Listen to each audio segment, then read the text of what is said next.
Today I want to talk about Coyne's 5 Commandments, or how to structure a story. We're going to talk about structure of a story on 2 levels, the scene level, then the bigger level, the whole novel, and then back to the novel level.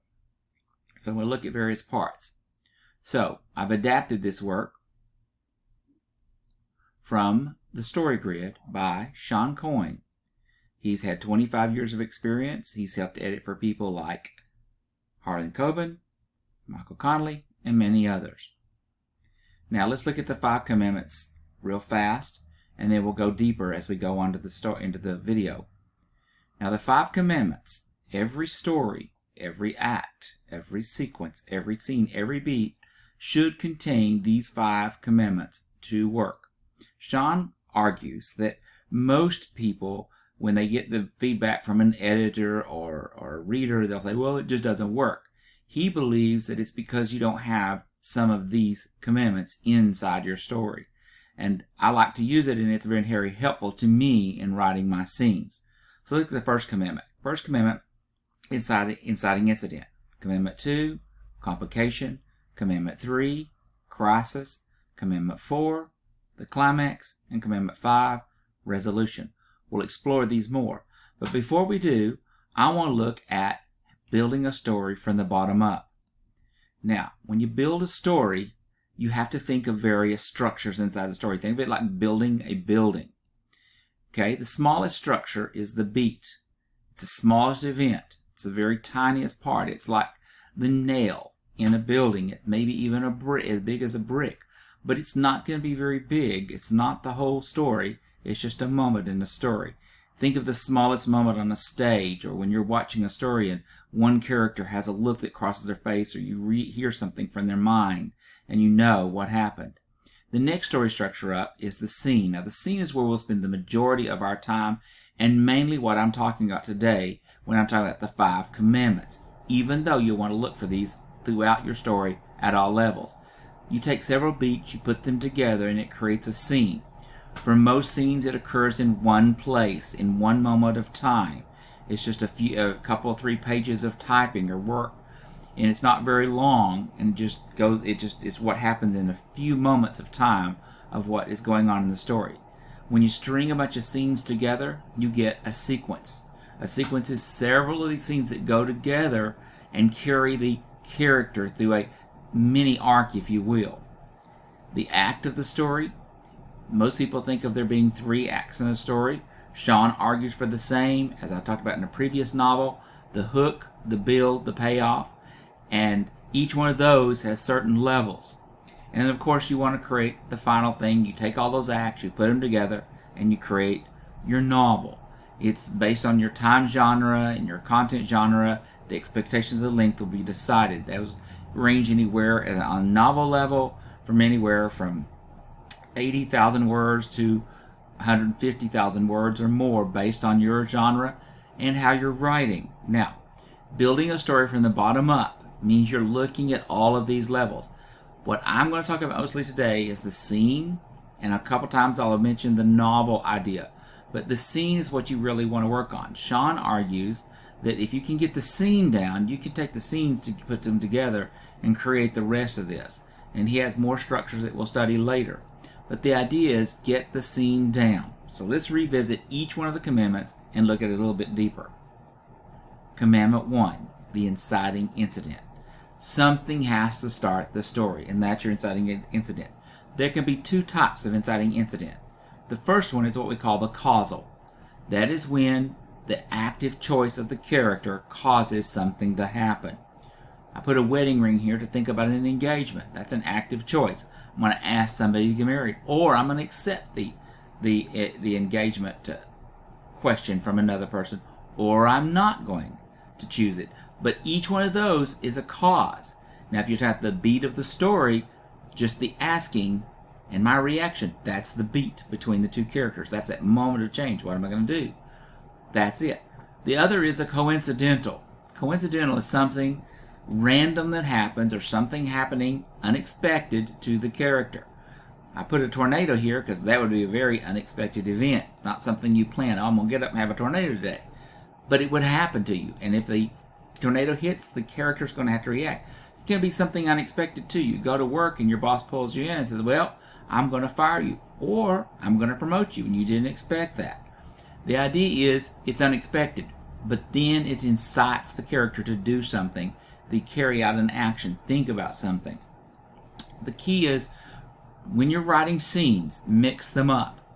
You don't want to have causal. You don't want the character doing everything in the story and causing every event to lead to the next event, to lead to the next event. And you don't want to have it coincidental where your character has no agency. You want to give them some agency, the ability to have power in the story. It's one of the reasons we're reading, is because we want to see how the character reacts so that we can identify and say, oh, wait a minute, I could have done that, or I can do that, help us solve our problem, or I have done that, and have a idea of connection with the character. An inciting incident must arouse a reaction in the protagonist or the character that is the focus of that scene. If you're writing from a different point of view from your main character, even in that scene, the character must be incited to do something. An event happened, what do I do? A question is asked, what do I do? I need to have a meeting with him, what do I do? What is my reaction? Something must force the action to begin. Characters, you don't want characters just to sit there. You want to force them into the next thing, whether it's through a decision of their own or through an outward action. In the inciting incident of a scene, it will carry the character for the next few pages. It should be big enough to develop a couple of 3 pages in your writing so that it goes on. In the novel, it's a big thing. It's the big thing that starts your whole story, sets up the big question. Now, it could be any number of things from the scene to the big story. It can be a positive thing happening, a positive decision, or a negative decision. It has to be something that happens. A volcano explodes. Well, that would be one of those unexpected events. What do you do? How do you react? Even on the scene level, even if this is the whole inciting of the incident of the novel, even in the scene, you've got a momentary scene. Oh, volcano explodes. What am I going to do for the next 5 minutes? Not the whole next 20 years of the story, but the next 5 minutes. How am I going to get out of this? You can have something like a marriage, getting married. What happens in the marriage? Causal. How are we going to say how are we going to say our vows? What are we going to do? How are we going to respond? To even developing the whole story of what it's going to be like for the next 20 years and not just the next 5 minutes. You can set yourself a clock, a timing clock, or an event. Something has to be met. A time has to be reached. Graduation can be one of those things. Either way, again, scene or deal. What's going to happen after? Are they going to get a job? Are they not going to get a job? You can get into a fight. What are you going to do? How's that going to work out for your life? The aliens land. We've seen both good and bad things happen when aliens land on the planet. You can have a trip. You can either be coming back from a trip or you're taking off for a trip. Both of those lead to the next thing. How are we going to do? What happens if the plane crashes? What happens if the plane lands safely and you get there and you lost your luggage? Inciting incidents. What happens if the plane lands, you get there, and then you decide once you're there you really didn't want to go on the trip? Inciting incidents. Be a party. I've seen one whole movie that's based on nothing but a party that goes on for about 2 hours, and you see all the events that go on during the party and what happens. Let's go to Commandment 2. In Commandment 2, there's complications. Okay, so we've got the scene started. We do not want the scene to just, volcano explodes, and we get away, and we're done. That's the end of our scene, the end of the story. We don't want to read stories. Something has to complicate the situation. Volcano explodes. I've got to get to my car. I get to my car, and it has a flat tire. You have to keep the story going. You have to keep things moving. Get to the car, the tire's flat. You get the air pump out, you pump the tire up, you get in the car, and you forgot your keys. Complications. You don't need way too many, but you need enough to keep the story going.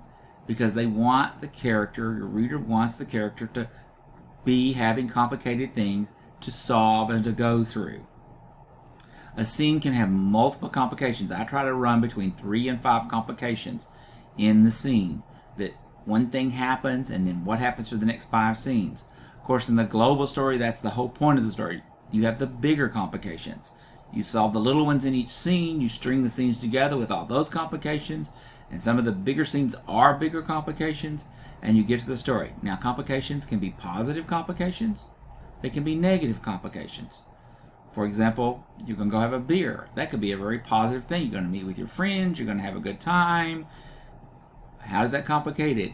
You get drunk. Oh my gosh, now we have a complications. Be a negative. Okay? These could be complications. Food. What are you going to order? It may not sound like a big deal, but it can be a big deal. You can make it that as a part of your character. Do they have diabetes? Do they have some kind of food allergy? Do they eat the food and they get food poisoning? See, a complication. They go into a place to order something specific. They know they're mouth-watering for that. They get there and it's not there. Complication. Of course, love is always a complication. You can use that for positive and negative. You love somebody that doesn't love you back. You want them, they don't want you. You fall in love. You start to get married. You have a fight. Complications in the story. Falling in love itself could be a complication. What if you have a life planned without love and then suddenly you do fall in love with somebody? You're on a trip. You're on a high line. Something falls or breaks. Complication. What's going to happen? Of course, the really interesting complication, you meet a unicorn in the street. Is it a huge unicorn? A bad one? Do you get a wish? What's going to happen? Do you get to ride the unicorn? All kinds of decisions, all kinds of complications. You win money. Now, that can be positive and negative. Okay? Or you lose money. Another complication. What's going to happen? Let's go to Commandment 3. Commandment 3 is a crisis. Now, a lot of times when we think of crisis, I know when we say in English class that we're looking for some event that's really a crisis in the story. But from the writer's point of view, a crisis is a question. What is the crisis of the story? What is the question that has to be asked in the scene or in the story? Okay? A question can be internal or external. It can be something internal that the character's thinking about themselves. It can be external. Internal. Am I going to reciprocate the love that is being given to me from this person? External. My house is on fire. How am I going to escape the house? That's an external. What am I going to do? A question may be obvious. It may be out there. It may be just implied. It may be something a character asks of another character. What are you going to do about this? Or it can be something that the reader just infers from reading the story. A scene will ask a question from the character. You want to have one big question in every scene. What is the point of view character in that scene trying to solve, trying to fix, trying to answer? Of course, in the novel, you'll have one humongous question. What's going on? How are we going to fix this? How is it going to work out? That's your big one. It can be a who question. Who am I going to marry? Who committed the murder? Who is doing this? It can be a where question. Where are we going to go on a trip? Where is the murder weapon? Where are the treasures hidden? Anything like that. It can be a when question. When are we going to get married? When are we going to solve this problem? When are you going to get me some lunch? It can be a what question. What is next? What do you want me to do? What is the answer to the question? How? How are we going to solve this? How are we going to fix this? Let's go to Commandment 4 then. Because once we have the crisis created by the question, we have a climax, which is the answer to the question. That's the whole point. We want to create an incident. We want to complicate the story. We want to create a question in the mind of the reader, sometimes outside, inside, but we need to answer that question. Remember those questions? You want to answer them. You want to cover it over. Now, the answer must satisfy the reader. You don't nothing worse for a reader that you get in a big question solved and then the answer doesn't make sense or doesn't satisfy us. We don't want it just to come out of nowhere. We want to see where the character did that. What part of the character brought that up? The author must keep the promise they make when they ask the question. When you ask a question, you're promising the reader something. Now, a scene's climax may be solved within the scene. Most of the time it will be. But there are times when the question is going to lead to the next scene or lead and propel the story forward. Sometimes the answer propels it forward. So let's say that the question is, how am I going to escape the volcano? Well, I find the answer and I get in my car and I start driving. Okay, I've answered the question. Here's the next 5 minutes. I've solved that. But then the next question arises. Where am I going to go? What direction am I going to go? You may create a climax cliffhanger, so that you're creating something that they have to read the next chapter. What are we going to read next? You don't want to do that on every chapter, every scene, but you can do it occasionally. For a question to be answered later. So questions can create questions, climaxes can create questions that lead to answers. Of course, for the novel, you want to answer that final question of the promise that you made at the very beginning of the story. How is the marriage going to work out? How is the trip going to go? That's why we read a story. That's why we watch a movie. In the climax, it's based on 2 choice questions. One is the best bad choice. Sometimes in life, sometimes in your story, your character must choose between 2 bad things. Your marriage is a disaster. So you got a choice. You can kill your spouse or you can get divorced. Those are both very bad choices. They're going to lead to bad things. They're going to lead to pain and hurt, no matter which one you choose. In every situation, you ask yourself, what are my 2 worst choices? Or it can be 2 irreconcilable goods. Your character must choose between 2 possible things. So you win the lottery. That's a great thing. Do you give this money away to a charity? That would be a good thing. It would help people. Or do you put that money away in a savings account for college so you can go to college for free? That's also a good thing. Irreconcilable goods. Be sure when you do your climax, you're looking at this and asking, is this the best bad choice? Irreconcilable good. And make it so that your reader understands those choices and can understand what's the thinking in your character, because action and reaction build the character. Now let's go to Commandment 5. Commandment 5 is the resolution. Where do we go from here? So we've had an incident happen, we've complicated it, we ask a great question, we get that question answered. Now where do we go? Now, how do we go from here? The reader wants a glimpse into the future. Now, in scenes, lots of times, your resolution will literally be the leading into the next scene, to the next thing that happens. Sometimes it's bigger than that, as we'll talk in a moment. The author needs to show the reader what happens next. You don't have to give every detail, especially like at the end of a novel, but you need to know that something's happening beyond this. In a scene's resolution, it simply may be a short stopping point to connect it to the next scene to create the sequence. It could be a resolution of how do we get from this point to that point in the story. So you end a meeting and the resolution is, and then you leave the office. But that's going to lead to the next scene where you get to another office and you do the next thing, or you make the phone call that leads to the next thing. For a novel, it will show how the characters will live life after the question has been answered. If the great question is, can I get through college? And then you get to the end, you have that. We'll talk about that in a moment. But for example, with the classic at the end of a novel would be the riding off into the sunset. Where do we go? Falling in love. Where do we go from there? So you spend a whole novel learning about the love story between these 2 people. And then you want a kind of small resolution, whether it's the marriage or you just know that she's pregnant now or whatever it is, that you know the next part of the story is going to continue, or graduating from college. Where do we go from there?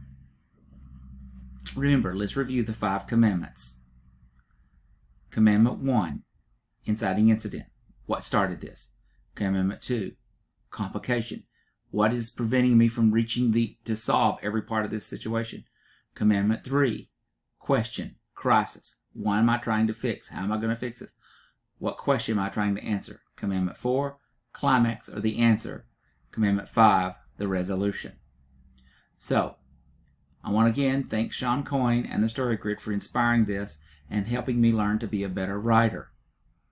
If you found this video helpful, please rate it and join my channel for more updates. Hopefully there'll be more in the future in a more rapid rate. It's been a while since I did this one because I was finishing up my job before I retired. Now, here's what I want you to do.